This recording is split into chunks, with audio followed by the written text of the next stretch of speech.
Hello and welcome. In this week's video, we're going to be taking a look at the a7 IV and comparing it to the a7R5. I'll show you some big usability differences between these two cameras, and let's see which one may be the better hybrid camera that's currently in the Sony ecosystem. My name is Cree, and on this channel, I talk about tech with context. And the reason why hybrid cameras are such a big deal for me is I'm a video first person. I own a video production company, so I spend a lot of time shooting and editing and working with video. And I have cameras that are dedicated to video. I know how to use them very well, but there are some circumstances where I would love to also have access and a great usability when it comes to taking photos. So I have had the opportunity to own a couple of different cameras in recent years. I owned the a7 IV, and about a year ago, I took it to Africa. If you're interested in seeing some of that footage, I'll put the little link above or in the comments or in the description below. And then just a couple weeks ago, I went to Alaska and I took the a7R5 with me. Great camera. Awesome camera, very similar to the a7 IV with some key differences that I really enjoyed having while on my trip. And of course, I can also use photos when it comes to capturing images for thumbnails and other things when it comes to video production. So what I would like to do is just share with you my experiences between the two cameras, why I sold the a7 IV, why I'm going to probably keep the a7R5 for the foreseeable future, and some big things that I learned along the way. All right, let's start with lenses. I know we're going to talk about camera bodies today, but I think it's important to just kind of go over the lens systems as well, seeing as though these were travel specific type of experiences. And these do translate over to video production and everyday work, but just so you have some context. So a year and a half ago when I went to Africa, I took the Tamron 70-180 f2.8. I also took the Sony 24-105 f4 because it is a stabilized lens. And then I also took the 20mm, I think it's an f1.8. I'll put it here on the screen so that I do have that correct. So I took the 20mm just in case I needed low light in the evening. But the truth is, in Africa, the lens that was on the body the most was the 70-180, seeing as though I was shooting animals from the inside of a safari truck. I did use this 24-105 as well, but what I learned coming away from that trip was I really wanted to pare down the amount of equipment I was taking. So I took the a7 IV, and I'm going to go into what I liked, what I didn't like about that camera here in a second, but just so you have some context for that trip. For Alaska, I pared this down to two lenses. So I did take the Tamron 70-180 f2.8, but I also took the new Sony 20-70mm f4. So when I'm traveling, I'm not too concerned about bokeh or having that blurry background. I actually want to capture everything. If I want that type of a background, I could go to the long lens, the 70-180. I'll tell you what, it worked out just wonderfully. I actually ended up using the 70-180 and the 20-70, probably the same amount of time on this trip. And I'll go over that in more detail here in a second, but both great systems. I always want to try to travel with less, and those are the systems I traveled with. Okay, first the a7 IV. I'm not going to go into specifics about that camera, but what I would like to just share with you my experience. So just like the a7R5, there is a switch on the top to quickly toggle between photo and video. The flip screen over on the side of the a7 IV does flip out and swivel just like it does on the a7S III and the FX3 and all of the latest cameras that Sony is putting out on the market. The other thing that's great about this camera is it's lightweight, it's small in size. Due to the nature of my travels, I didn't really use an external microphone because I was mostly taking photos, and then the video that I would use would probably be used more in a B-roll type of fashion. But excellent camera. It does have less megapixels than the a7R5. And the other thing it doesn't have is the screen. So the LCD screen that's here in the viewfinder is not great quality. So what happens, and what happens with me in general, especially nowadays, now that all these cameras are so good, is if I'm using a camera and I find myself getting frustrated, you know what, I'm going to look for something else because I can, because it's out there, because there are better systems out there. So in terms of the a7 IV, my biggest frustrations were the toggle button at the top. Whenever I needed to switch from photo to video, there was a delay. And in most cases, I actually had to power the camera off and turn it back on in order for it to switch over.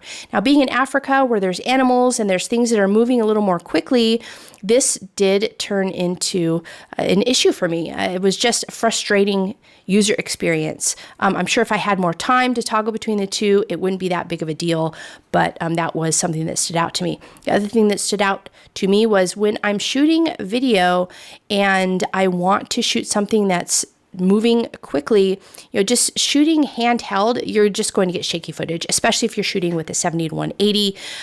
So what I do is I will either use like my body as kind of a third point of contact, or lots of times I just use the viewfinder. I put that viewfinder right up to my face. I can use this to stabilize my my body as I'm moving around. And the LCD screen in the a7 IV is very flickery. It's delayed. It's actually difficult to use. You're not even sure if you're capturing video. In fact, the first couple of times I used it, I wasn't sure that the video footage was going to be of a decent quality. So that did end up being an issue for me.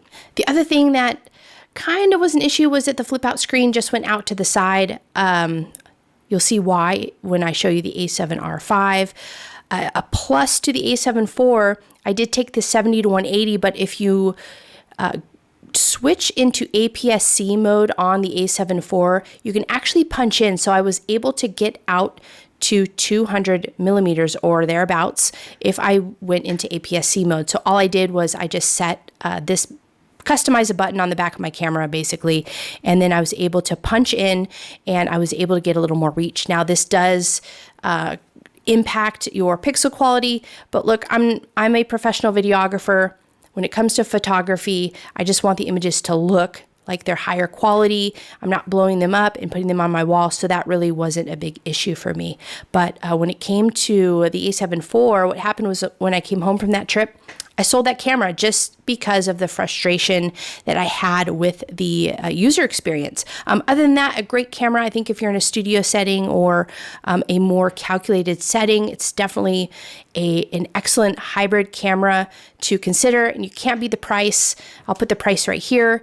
And yeah, overall, a great camera, but for me, it was too frustrating. And I know that sounds a little odd, but like I said, there's other cameras out there and there's other systems out there, and this is something that is important to me. So I sold it. So when the a7rv came out and I knew I had this big trip to Alaska coming up, I wanted to purchase this camera and give it a try. I wanted to try out an improved hybrid system from Sony, and I'll tell you what, it was definitely a better user experience. So just to give you the rundown. So first of all, the megapixels, you have more megapixels. So for that APS-C punch-in functionality that I did share with you when I spoke about the a7 IV, it's also in the a7rv. So when you punch in, you are losing some of the quality, some of those megapixels, but hey, you have more. So it's going to be of higher quality anyway. And you know that really wasn't a big concern of mine. It's just able to extend my 70 to 180 so that I can travel with a lighter lens. Now, as for the viewfinder, wow, what a difference. So this is where I really started to see big differences between the usability in the a7 IV and the a7rv. What I am viewing in the viewfinder, say that 10 times fast, is exactly what I expect the video footage to look like. So its refresh rate is higher, I'm thinking, because of the way that I'm viewing that screen. It's just higher quality, and overall, it was an incredible experience. The next thing I really love about the a7rv is Sony's improvement to their flip out screen. So not only do you have the option of flipping it out and swiveling the screen around, but you can tilt it up or down only. You don't have to flip it out to change the perspective of the screen. And when it comes to keeping things small and light and compact, what an excellent upgrade that Sony has provided for these cameras. As I mentioned before, I only traveled with 2 lenses on this trip, and I'll definitely do the same. I don't think that I need to take so many lenses in the future. This pared my experience down. It made my backpack a lot lighter for travel. I could put more equipment in my backpack if I wanted, like if I wanted to take a drone or a microphone or extra batteries or whatever it is. I don't know about you, but when I travel, the lighter I can make that backpack and that experience, and the smaller, the better.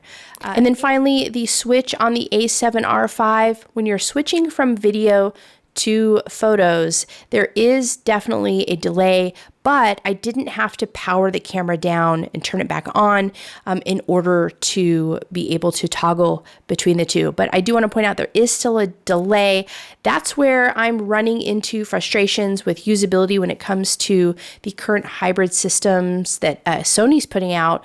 But there is an improvement in the a7rv. What a fun camera to shoot with. Just a couple of other kind of technical improvements. If you want to shoot 8K, the a7rv does have the capability to do that. This has the same incredible low light performance that you're finding with other cameras that Sony's putting out. And look, at the end of the day, if I need to capture a low light photo or something, I do always have my iPhone with me, or if I need to capture something quickly, I have that option available. But taking this specific setup with me to Alaska was a very enjoyable experience.